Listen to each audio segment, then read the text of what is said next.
오늘은 사도행전 5장 6절 말씀입니다. 사도행전 5장 6절 말씀. 젊은 사람들이 일어나 시신을 싸서 메고 나가 장사하니라. 이제 아나니아가 이제 베드로 앞에서 멸절하는 거죠. 그냥 그 자리에서 꼬꾸라져서 죽는 거예요. 그러니 베드로가 말을 마치자마자 그 혼이 떠나가는 그런 사건을 통해서 이제 죽으니까 어떻게 돼요? 젊은 사람들이 있었다고 봐요. 그러니까 젊은 사람들이. 그러니까 어떤 공동체를 이루고 있었기 때문에 그 공동체 안에 사도들을 보필하던 사람이든지 아니면 그 공동체 안에서 일을 갖다가 하던 사람이든지 아니면 그 중에서도 열성당원인 그런 젊은 사람들이 있었다. 그러니까 청년들이 있었다고 볼 수 있습니다. 그래서 그들이 그 시신을 이제 갖다가 장사했다 이렇게 되어 있습니다. 그러니까 이 주님의 방법 안에서는 어떻게 해요? 만약에 주님을 거절하고 하나님한테 대적하다가 하나님으로부터 저주를 받아서 죽음에 이른 아나니아도 어떻게 했어요? 그냥 던져버린 게 아니고 어떻게 싸서 장사를 해줬다. 그러니까 모든 과정들이 뭐예요? 인격적인 부분이 나타나는 거예요. 그래서 이거 하나님한테 이건 지금 저주받아서 죽었는데 그냥 내팽개쳐 버려야 되는데 어때요? 싸서 장사를 해줬다 이렇게 되어 있습니다. 그러니까 장사를 해줬다는 것은 제대로 갖다 묻어줬다는 거예요. 그래서 거기에 장례 여법은 판 굴 안에 그 시신을 갖다 놓고 그 낙골담에 쉽게 얘기해서 이제 그거를 위해 준비하는 거예요. 그래서 나중에 시간이 지나가면 그러니까 공동묘지니까 굴 안에 공동묘지겠죠. 그래서 공동체를 이루고 있던 사람들은 이런 무덤도 다 해놨을 거란 말이에요. 그러니까 공동으로 할 수 있는 그런 돌 무덤이 있어갖고 거기 갖다 시신을 갖다 놓으면은 이제 그 시신이 썩어서 뼈가 남으면 뼈를 추려서 이제 낙골담에 갖다 놓는 그런 풍습이 있는 곳이 그곳입니다. 그래서 아마 그런 모든 것들이 돼 있는 상황 속에서 이제 준비되어 있다고 볼 수 있었죠. 그래서 이제 그 젊은 사람들이 있었고, 그러니까 젊은 사람들이 있었다 그러면 사실 하나님 방법이 아니더라도 어떤 징계가 일어날 수도 있어요. 그렇죠? 하나님 방법이 아니라도 네가 하나님을 모욕하느냐 하면서 그렇게 하면 어떻게 돼요? 그러면서 젊은 사람들이 있었다고 그러니까 그 사람들을 통해서 어떤 어떤 벌을 가할 수도 있었던 거예요. 근데 그 이전에 벌써 누가 하시는 거예요? 하나님께서 그 영혼을 걷어버리신다. 어떤 면에서 보면은 더 좋은 방법이에요. 더 좋은 방법이에요. 만약에 그렇지 않고 그런 방법이 아니고 세상적 방법을 동원한다 그러면 어떻게 돼요? 여기 젊은 사람들이 있었기 때문에 어떻게 해요? 젊은 사람들한테 매질을 당할 수도 있는 거예요. 모욕을 당할 수도 있는 거예요. 고통을 당할 수도 있는 거예요. 근데 고통을 당하기 이전에 벌써 하나님께서는 그 영혼을 걷어버렸다 하는 것은 어떤 것들이에요? 여러 가지 생각이 있어요. 여러 가지 생각이 있어요. 고린도 전서 5장 5절을 보면은 이런 말씀이 있습니다. 고린도전서 5장 5절에 보면은 이런 자들을 사단에게 내어주니 이는 육신은 멸하고 영은 주 예수의 날에 구원 얻게 하려 함이라.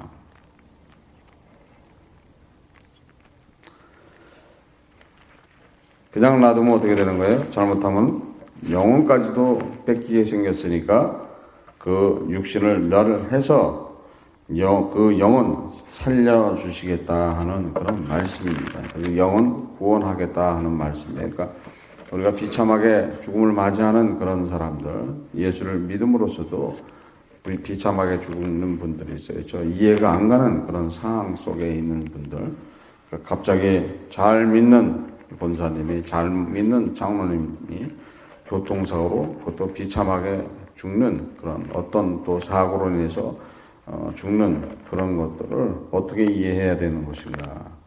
어떻게 이해해야 되지?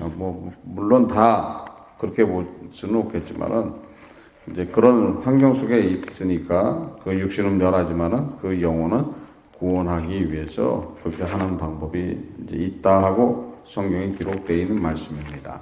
그래서 아나니아 사건도 어떻게 보면 그렇게 볼 수도 있죠. 그렇게 볼 수도 있지만은 그 전에 벌써 하나님을 모욕한 그런 죄 때문에 죽음에 이르는 지금 차이점이 있습니다. 어떤 차이점이 있냐면 사도행전에 나와 있는 그런 차이점 중에 아나니아만 하나님한테 대적한 거로 되어 있는 게 아니에요. 그렇죠? 마술사 시몬도 있었고 박수 엘로마도 있었어요. 박수 엘로마도 있었어요. 근데 그들과 차이점이 뭐가 있냐? 그들과 차이점이 어떤 차이점이 있었어요? 왜 아나니아는 죽음으로 가는 것이고 그 두 사람은 죽었다는 말이 없어요. 죽었다는 말이 없어요.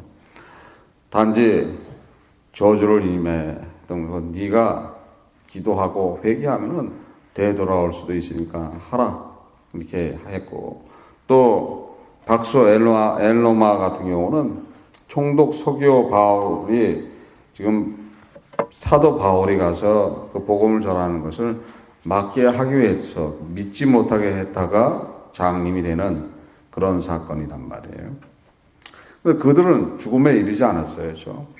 지금 마술사 시몬 같은 경우는 돈을 들여서 지금 성령을 살라고 그랬어요. 그래서 그 은과 같이 네가 망하라, 멸망하라 이렇게 사도 베드로가 이렇게 말을 했단 말이에요. 그런데도 불구하고 그 두 사람은 죽음에 이뤘다는 말이 없는데 아나니아는 죽음에 이뤘다 이렇게 되어 있습니다. 어떤 차이점이 있겠는가? 왜 두 사람은 죽음에 이르지 않았고 왜 아나니아는 죽음에 이르는 것인가? 우리는 그 차이점을 잘 생각해야 된다는 거예요. 그 차이점을 생각하면은 우리가 하나님한테 죄 짓는 것 중에서 아나니아처럼 아예 죽음에 이르는 그런 죄를 범하는 경우들이 있고, 또 마술사 시몬처럼 또 하나님을 욕되게 하는 그런 경우도 있고, 또 이 박수 엘로마처럼 하나님을 못 믿게 방해하는, 그러면서 저항하게 하는, 대항하는 그런 경우도 있는 겁니다. 그래서 세 가지 경우가 교회 안에 나타나고 있음을 지금 사도행전에서는 그걸 이야기하고 있는 거예요. 그러니까 세 가지 중에 뭐예요? 가장 나쁜 게 어떤 거였던 거예요? 가장 나쁜 게 하나님을 속이는 거였던 거예요. 하나님을 속이는 거. 그러니까 하나님을 속이는 거, 그럼 뭘 속인 거예요? 지금 아나니아가 뭘 속인 거예요? 돈을 가지고 속인 거예요. 돈을 가지고. 그러니까 돈을 가지고 속였다는 것은 하나님의 것을 가지고서 자기 것냥 속였기 때문에 문제가 된다는 거예요. 11조 떼어먹으면 안 돼요. 그것은 다 계산하신다는 거예요. 아나니아는 죽었어요. 아나니아 죽었어. 다른 지금 마술사 시몬이나 박수 엘로마나 죽었다는 말이 없어요. 그들은 죽었다는 말이 없지만 하나님을 속였던 아나니아는 그 자리에서 죽음에 이뤘습니다. 그럼 죽음에 이뤘으면 어디로 갔겠습니까? 지옥 갔다는 얘기가 없으니까 어디로 갔다고 얘기할 수 없고, 또 반면에 아까 고린도 전서 5장 5절의 말씀처럼 그 영혼을 멸해서 그 육신을 멸해서 그 영혼을 살려주기 위해서 하나님께서 아나니아를 걷어갔는지도 그거는 모르는 이야기잖아요. 모르는 이야기지만은 우리가 잘 판단해서 어떤 믿음의 자세로서 어떤 내가 지금 믿는 자의 모습 속에서 할 것인가를 잘 생각해 봐야 된다는 거예요. 그래서 우리는 우리 그 세 가지의 모습을 우리 역시도 하고 있습니다. 우리 역시도 순간순간 그렇게 하고 있습니다. 그래서 때로는 내가 어렵고 힘들 때는 11조 떼어 먹어요. 떼어 먹어. 당장 내일 렌트비 내려는데 부족해. 딱 11조에서 반을 빼면은 딱 될 것 같은데. 그거 반을 딱 빼고 딱 맞으면 렌트비가 딱 맞아. 아유, 주님, 다음에 내가 배로 또 내겠습니다. 그러고서 한단 말이죠. 그건 지금 우리 현실적으로 돌아가는 그런 이야기들이에요. 물론 그런 어려움들을 안 겪어본 분들은 해당 사항이 없는 이야기처럼 들리지만은 우리가 어려운 환경 속에 처했을 때 누구나 다 그렇게 할 수 있다는 거예요. 누구나 다. 왜냐하면 당장 현실에 오는 모욕과 고난이 더 중하다고 생각하는 거예요. 올해는 주님을 위해서 내가 어떤 믿음 안에서 살 것인가, 어떤 믿음을 가지고서 그분을 따라갈 것인가에 따라서 틀려진다는 거예요. 내가 주께 모든 것을 맡길 때 내가 어렵고 힘들지만은 그 모든 것들을 해결해 주시는 분이 우리의 주님이시라는 거예요. 우리 주님께서는 그러기 위해서 자신의 생명까지도 주셨던 분이에요. 자신의 생명을 주기 위해서 쉽게 주지 않았잖아요. 쉽게 그냥 지금 자살하는 것처럼 쉽게 강 위에서 다리 위에서 뛰어내려서 죽거나 순간적으로 죽거나 이런 게 아니잖아요. 온갖 고난과 멸시와 모욕과 수치로서 죽음에 이르는 거였던 거예요. 쉬운 죽음을 맞이하신 것도 아니죠. 그 죽음을 맞이하기 위해서 얼마나 고뇌를 하셨습니까? 얼마나 맞으셨습니까? 얼마나 핍박을 당했습니까? 얼마나 멸시를 당해요.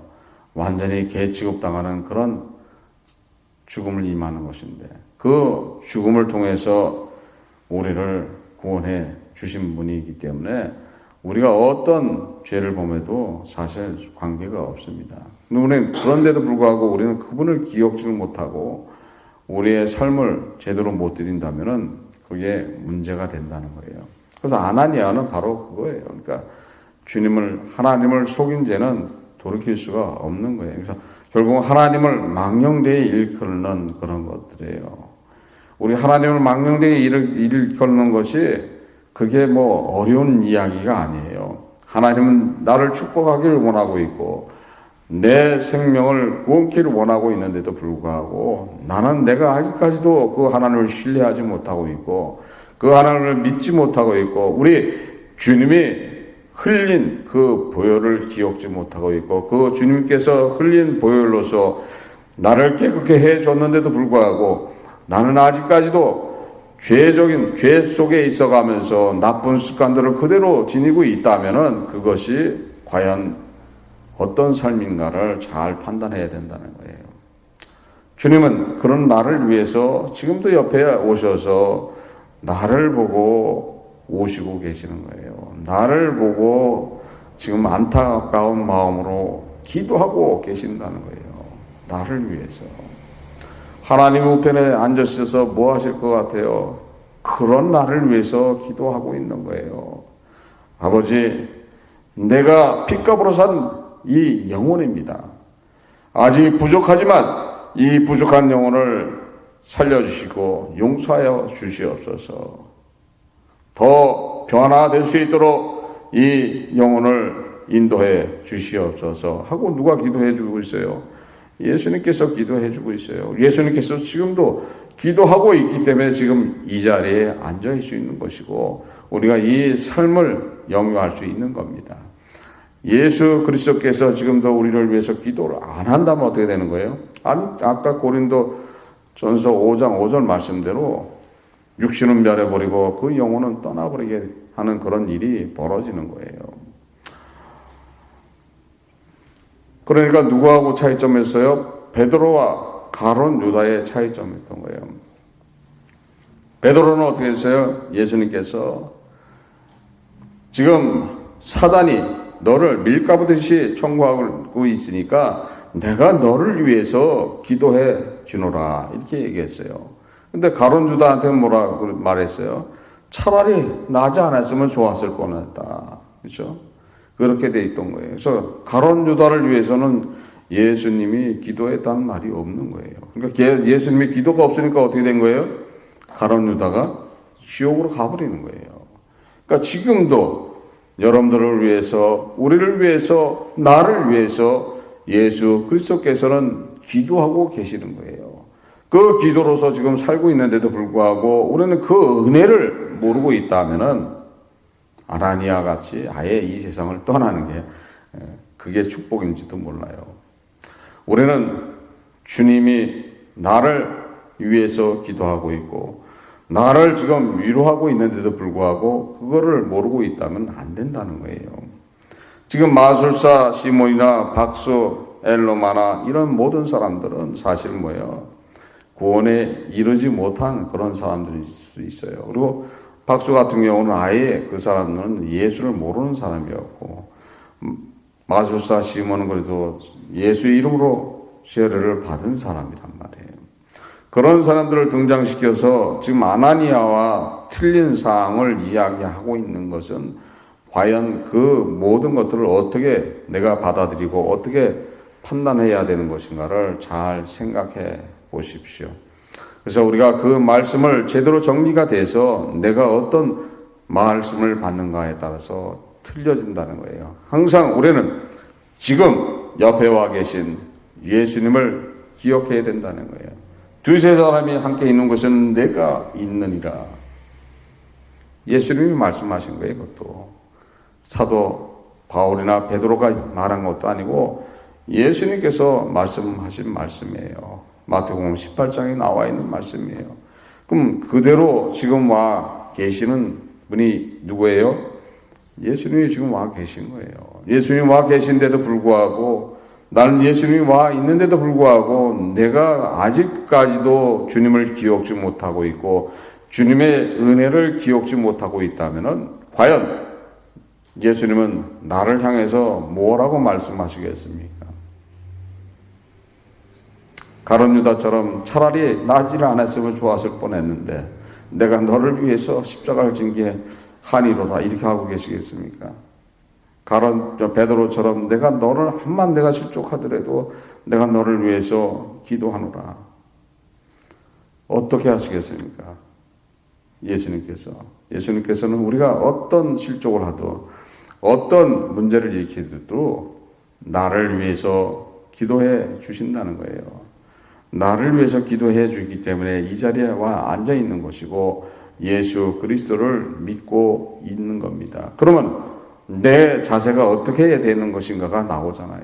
내 모습이 어떤 모습을 해야지 되는 것이 답으로 나와 있는 겁니다.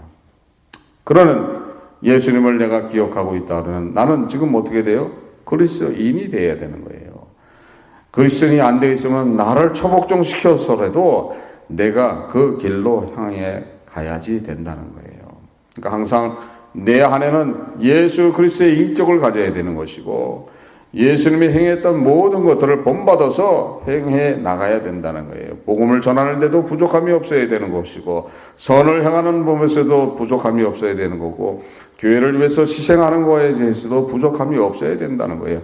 교회는 뭐예요? 주님의 몸이에요. 주님의 몸을 위해서 내가 희생하고 봉사하고 헌신하는 것이 당연한 겁니다. 왜 당연해요?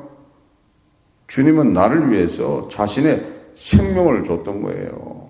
누가 자신의 생명을 줄 수 있어요? 내가 내 자신을 위해서 내가 생명 줄 수 있어요? 생각해 봐야 되죠. 생각해 봐야 돼요. 그런데도 불구하고 우리는 지금 예수님은 나하고 전혀 관계도 없는데도 불구하고 뭐예요? 자신의 생명을 줬다는 거예요. 생명을 죽는 것도 쉽게 주지 않았다고 그랬잖아요. 엄청난 고난과 핍박과 멸시와 수모를 당하시면서 죽어서 우리에게 영생을 허락하신 그 분을 위해서 나는 무엇을 할 것인가? 어떤 삶을 살아갈 것인가? 그리스도인으로서 어떤 본을 가지고서 보여줘야 될 것인가를 잘 생각하시고서 오늘 하루도 내가 십자가를 지고 나가서 예수 그리스도를 어떻게 전할 것인가 잘 생각해서 그대로 주여 내 혀를 주장하셔서 내가 복음을 전할 수 있는 담대함을 허락하여 주시옵소서. 그럼 어때요? 그대로 이루어진다는 거예요. 오늘 하루도 그 말씀 안에서 주님의 그 뜻대로 나가서 복음을 전할 때 주님으로부터 칭찬받고 하나님께 영광 돌리는 하루가 되시기를 주 예수 그리스도 이름으로 축원합니다. 기도하시겠습니다. 하나님 아버지 감사합니다. 성령께서 이 시간 함께하여 주시옵소서.